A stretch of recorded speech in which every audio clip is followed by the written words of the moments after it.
So I'm going on day 3 of trying to make my first digital product for my Etsy store. I have all of the documents laid out. I have everything I want to do. So now I just need to, I decided to make it where you can print it out or where you can click in it and use it as a digital product. You can type in the fields if you want to go that route, or you can print it out. Me, I'm more of a printable kind of gal. But I found this website. This is my point. I found this website where, so I don't have PDF, Adobe where you pay for it. I don't have that. So I was like, what can I do for free? So here is a free option. If you're looking to add text fields to your documents so you can make them digital, I found a free site. It's I'll put it on the screen. It's sejda.com. I'm going to share my screen with you so you can see a little bit of what I'm doing so you know how it works.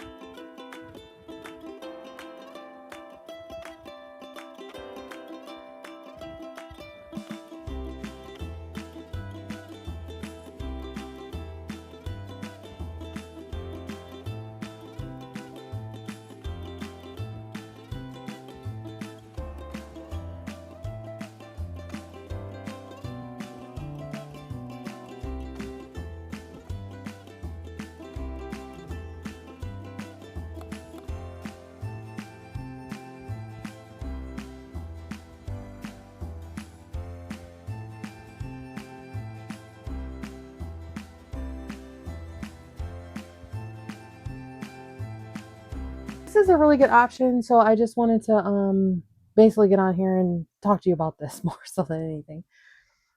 So if you don't have Adobe, you don't want to pay for it, you need a free option to put text fields on your document so that it can be digital, where you can actually type in it digitally instead of printing it out. This is a good website. It's going good so far. I have a lot to still go, but it's free and you can add the text fields. That's the point. Like this video. If you can, subscribe to my channel. It's free to subscribe to my channel, so, and it helps me out, lets me know that you want to see more stuff like this or more progress on what I'm doing. So I've been creating content. I started my own Etsy store, and I'm trying a digital product in my Etsy store to see how that goes.